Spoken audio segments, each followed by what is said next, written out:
The Silent Awakening. Earth had always been just another small planet, far from the center of the galaxy. It was known for its people, who were still learning, growing, and trying to find their place in the vastness of space. But what most of the galaxy didn't know was that Earth had been hiding its greatest secret for centuries. Deep beneath the surface, buried for ages, lay a weapon so powerful, so terrifying, that no one could have imagined it. The Supercarrier, a ship larger than any the galaxy had ever seen, had been dormant for years, waiting for the right moment to rise again. Its engines, its weapons, and its immense power were all kept hidden, protected by layers of secrecy that Earth's leaders had guarded fiercely. For generations, the people of Earth had been unaware of the Supercarrier's existence. The governments, the scientists, and the generals knew nothing about the giant ship that lay beneath their feet, waiting to be awakened. It wasn't until the year 2057, when strange signals began to pulse from deep within the Earth's core, that anyone started to suspect something was wrong. At first, the signals were small, like whispers in the wind, barely noticeable. But they grew stronger every day. They were not the usual natural phenomena that Earth's scientists had grown used to. These signals had structure, patterns. They weren't random. Something was down there, something old, something ancient. And it was waking up. It began on a quiet Tuesday morning. Dr. Samuel Wright, a geologist at the Global Earth Monitoring Institute, was reviewing seismic data when he noticed something unusual. A deep, rhythmic hum was reverberating from deep within the planet, a sound that shouldn't have been there. It wasn't an earthquake, nor was it any of the usual seismic activities the Earth experienced. It was something different, something purposeful. Dr. Wright immediately contacted his team. They thought it was a fluke at first, but as the days passed, the hum became louder, more distinct. Earth's most advanced satellites began picking up strange electromagnetic pulses, centered around a specific area, an isolated region deep in the Earth's crust. It was almost as if something was alive down there. By the end of the week, the hum could be felt in the ground beneath people's feet. It was faint, but it was there. People started to ask questions, but there were no answers. Governments kept the information hidden, unsure of what to make of it. Was it a new natural disaster? Or was something far more terrifying happening beneath the Earth's surface? Meanwhile, across the galaxy, the Galactic Council, a group of the most powerful civilizations in the universe, were unaware of the events unfolding on Earth. They had long dismissed Earth as a backwater planet, too primitive and too insignificant to worry about. They had never even considered the possibility that Earth could have anything powerful enough to pose a threat. But then, things started to change. As the hum continued, it grew louder, and strange flashes of light appeared in the night sky. People on Earth had no idea what was happening, but they knew something was coming. It wasn't just a noise, or a signal, it was a sign. The world's most powerful leaders and scientists gathered in secret, trying to understand what was going on. All eyes were on the sky, wondering if this was the beginning of something catastrophic. And then, the day arrived. The hum, which had been steady and increasing for months, suddenly stopped. The silence was deafening. For a moment, nothing happened. Then, with a tremendous roar, the earth shook violently, unlike anything the world had ever felt before. Buildings trembled, the oceans churned, and the sky seemed to ripple as a massive object began to rise from the Earth's surface. At first, no one could believe their eyes. A giant ship, covered in what looked like metallic scales, began to emerge from deep beneath the ground. It was immense, so large that it seemed to stretch beyond the horizon. Its surface gleamed in the sunlight, reflecting the sky above as it broke through the clouds. This was no ordinary ship. This was the Supercarrier, a weapon so advanced that it could reshape the galaxy itself. The ground shook again as the Supercarrier rose into the air, its engines igniting in a burst of blue and white light. The sound of its engines was deafening, louder than any jet, any rocket, any explosion that had ever been heard on Earth. It was as if the Earth itself had been awakened, and it was ready to fight. As the supercarrier ascended, the world stood still in awe and fear. People across the globe watched in shock as the massive ship flew higher, piercing through the atmosphere and into space. There was no time to react, no time to understand. The supercarrier was already beyond the reach of Earth's military forces. And then, as quickly as it had appeared, the supercarrier stopped. It hovered in place above the Earth, casting a long shadow over the planet. The world held its breath.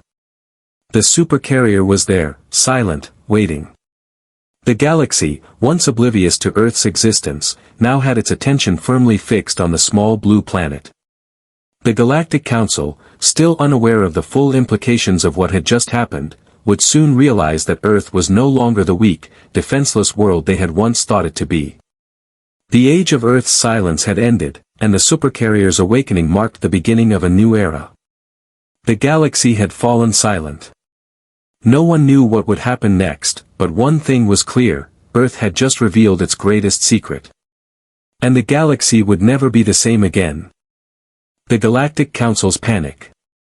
The Galactic Council had been watching, but they hadn't fully understood the weight of what had just occurred. For days, they sat in stunned silence, debating in hushed tones, trying to make sense of Earth's unexpected display of power. This was no ordinary ship. This was no simple weapon, it was something far greater, something they hadn't seen in centuries. In the Council's grand chamber, leaders from a dozen different civilizations gathered. Their faces were grim as they watched the footage of the supercarrier breaking free from Earth's crust. Some had been skeptical about the planet's significance in the past, dismissing Earth's people as primitive and insignificant. Now, as the supercarrier hovered above the planet, they realized how wrong they had been. How could we have missed this? One of the council leaders, a tall figure from the Uthri system, hissed. His eyes were wide with disbelief. How could Earth, a planet we considered so unimportant, have kept something so powerful hidden? We didn't underestimate them, another leader replied, a soft voice echoing across the chamber. We simply didn't know they had this. No one did. Not even their own people. It was true. Earth's greatest weapon had been buried, hidden from even its own leaders. And now, it was out in the open. The Council's military advisors were in a panic. They had never anticipated a scenario where Earth could pose a threat of this magnitude. The supercarrier was not only huge, but it was armed with technology beyond their understanding. Whoever had built it had done so in complete secrecy. For days, the Council argued over how to respond. Some wanted to act quickly, to send a fleet to confront Earth, to remind them of their place in the galaxy. Others, more cautious, argued that Earth's supercarrier should be left alone for the time being, until more was known. Meanwhile, back on Earth, the world was in chaos. People were glued to their screens, watching the supercarrier, which now hovered silently in the sky. Governments scrambled to respond, but they had no answers. The supercarrier had completely overwhelmed their military defenses. There was no way they could challenge it. They could only watch in fear, wondering what Earth's hidden leaders would do next. The people of Earth were caught between two emotions, awe and fear. Some saw the supercarrier as a symbol of their power, a sign that Earth was no longer a small, insignificant planet. But others feared what it could mean. If the supercarrier was meant for war, there was no way for Earth to defend itself against the power of the galaxy. If Earth had awakened this force, what would the rest of the galaxy think? Would they come to destroy Earth? Or would they recognize Earth's strength? Across the galaxy, the Galactic Council debated their options. The Uthri leader, his skin a shade of dark violet, slammed his fist onto the table. We cannot ignore this, he said.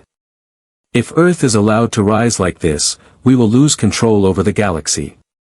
They will not just be a planet among us, they will be a power. Patience is key, another voice interjected. The speaker was from the Lunar species, whose calm demeanor was known throughout the galaxy. We do not yet know the full extent of their power. We cannot act out of fear. Let us gather more intelligence. Let us understand what they truly want. The room grew tense. Every leader in the chamber knew the consequences of making the wrong move. If they underestimated Earth, they might be dealing with a new galactic empire.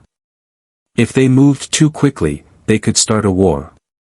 A decision had to be made.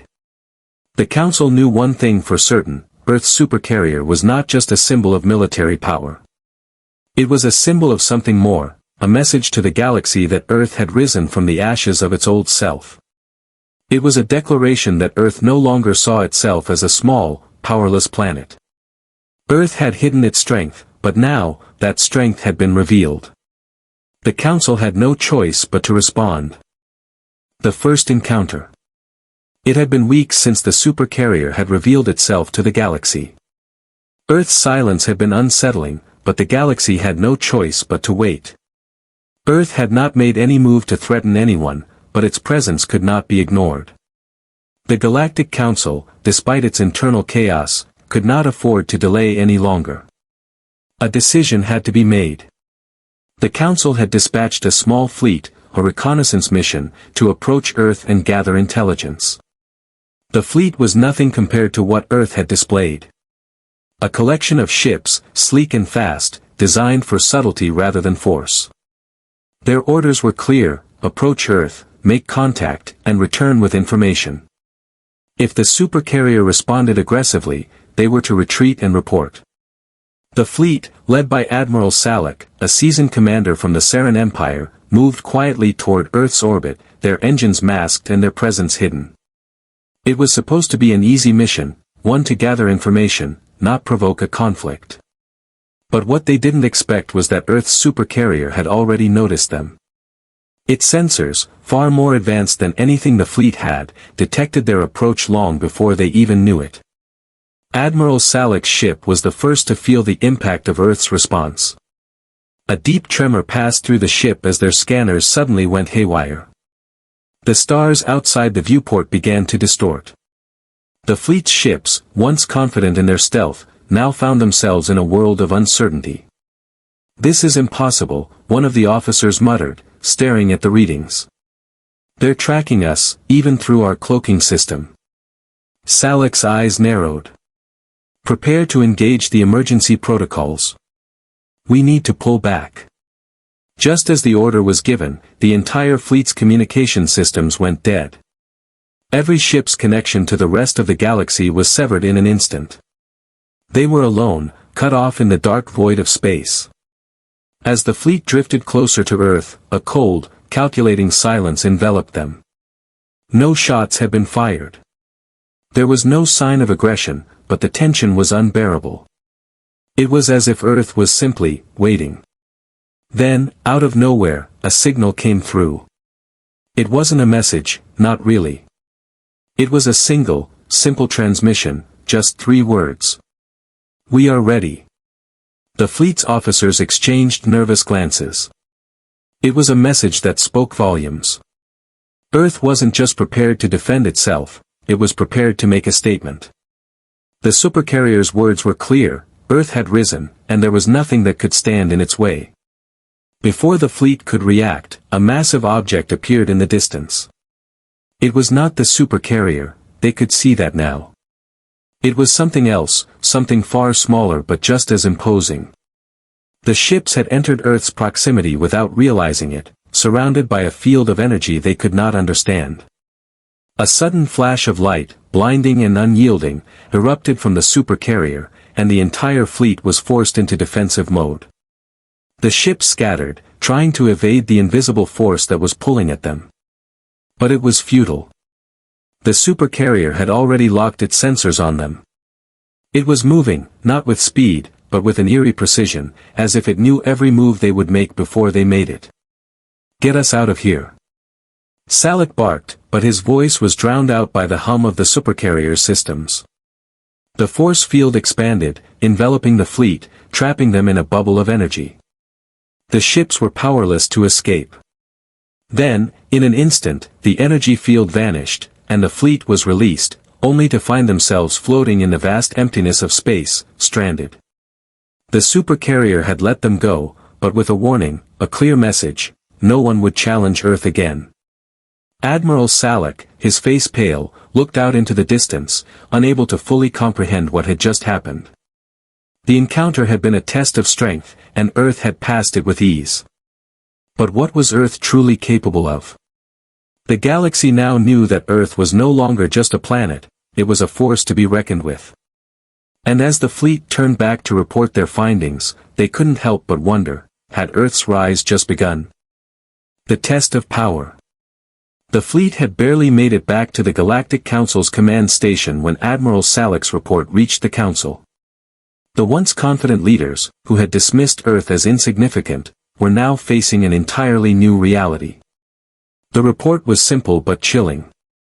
Earth's supercarrier had shown mercy. It had let them go, but the message was clear, Earth was no longer the weak planet they thought it to be. The Council leaders convened in emergency session. The air was thick with tension as each of them struggled to make sense of the encounter. The Uthri leader, his violet skin shimmering under the artificial lights, was the first to speak. They played with us. Earth didn't just prove it had power, it toyed with us, he said, his voice low and dangerous. They didn't need to destroy the fleet. They wanted us to understand something, they control the galaxy now. Other members of the Council were silent, but their faces told a different story. Fear was now in their eyes. Fear of a planet they had long underestimated, and of a power that was so much more advanced than they had ever anticipated. The question is not whether Earth will attack, said the Lunar leader, their voice calm but measured. The question is, what will they do next? Across the galaxy, whispers spread like wildfire. Earth's actions had sent shockwaves through the farthest reaches of space. The supercarrier's silent, measured response was not a show of weakness, but of control. Earth had proven that it didn't need to fight with brute force, it could dismantle an entire fleet without lifting a finger. But what was Earth's true purpose? The Council still didn't know. Was the supercarrier a sign of preparation for war, or was it simply a message to the galaxy, a warning to stay out of Earth's way? The Council decided to take action. Their response would not be immediate, but carefully planned. They would send their most experienced diplomats, hoping to establish a dialogue with Earth. Perhaps a peaceful resolution could be found, before the situation escalated further. Meanwhile, back on Earth, the world was in turmoil. The sudden appearance of the supercarrier had brought the planet together in ways no one could have predicted. Some saw the supercarrier as a symbol of hope, a reminder that Earth was no longer a small, insignificant world. Others feared that the galaxy would retaliate, and that the supercarrier might not be the protector they thought it was, but a harbinger of war. As governments tried to make sense of the situation, one thing was clear, Earth was no longer powerless. It had a weapon, a force, capable of changing the balance of power in the galaxy. The supercarrier had awoken, and no one knew what it would do next. Days passed, and the supercarrier remained in orbit, watching Earth, waiting. The people below had no idea what was coming. But the governments, the military leaders, and the Galactic Council all had one thought on their minds. What would happen when Earth decided to act? Then, without warning, the supercarrier made its move. It wasn't a sudden attack or a declaration of war. Instead, Earth issued a simple communication, a challenge, but not in the way the galaxy expected. In every language known to the galaxy, a single sentence was broadcast across the stars. We do not seek conflict. But if you threaten us, we will show you what we can do. The words were not aggressive, not filled with hate or anger. They were simply a statement of fact. Earth was not looking for a fight. But it would defend itself, no matter the cost. And with that, the galaxy held its breath. The Galactic Council, now faced with a choice, realized that they had no idea how to proceed. Earth had made it clear, it was no longer a planet to be ignored or underestimated. But the Council wasn't ready to surrender. The challenge was issued, but it had not yet been answered. The question now was whether Earth would sit idle and wait for the galaxy to decide its fate, or whether the supercarrier would unleash the full extent of its power. The galaxy's decision. The Galactic Council sat in silence, the weight of Earth's message pressing down on their collective minds. Each leader, no matter how experienced or battle-hardened, found themselves struggling to understand the enormity of the situation. Earth, a planet they had once disregarded, had risen, its supercarrier now a symbol of both its power and its resolve. The council members had gathered once more in the Grand Chamber, where the fate of the galaxy would be decided. Among them, the Uthri leader spoke first, his voice shaking with a mixture of frustration and fear. "They have issued a challenge, but what does it mean?" he asked, pacing the room. "Their supercarrier is an army in itself, no fleet we have could match its firepower. We can no longer ignore Earth's potential. But are they allies, or enemies? We must decide." Across from him, the Lunar leader leaned forward, her pale face illuminated by the soft glow of the Council's holographic display. "We cannot act on fear alone. We must understand their intentions. If Earth truly seeks peace, then we must offer a hand in friendship. But if they seek war, we must prepare accordingly." The Council's discussions grew louder, and the tension in the room was palpable. Earth's message had shaken them all. No one had expected the planet to speak with such certainty, to stand so confidently on the galactic stage.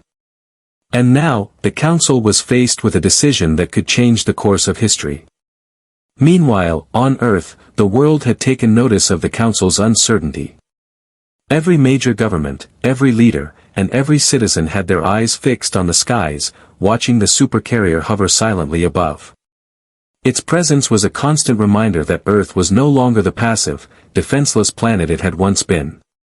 The supercarrier was a testament to the strength that humanity had hidden for so long, and now, it was clear, Earth had a voice that could not be ignored. But the people of Earth were divided. Some cheered the supercarrier as a beacon of power, a force that would ensure their safety in a galaxy full of threats. Others feared it, seeing it as a harbinger of war that could bring destruction not just to Earth, but to the entire galaxy. What if the supercarrier's silence was not a sign of peace, but a warning? What if Earth's newfound strength came at a price? In a tense, highly publicized broadcast, President Abigail Harrow of Earth addressed the world. Standing before a massive hologram of the supercarrier, she spoke with calm authority, though her words carried the weight of the entire planet behind them. "We have been silent for too long. Our world has hidden its power, its potential, for centuries. Now, we stand ready. We do not seek conflict. We seek to protect our people, our home. But make no mistake, we will not be intimidated. If the galaxy comes to us with respect, we will offer the same in return.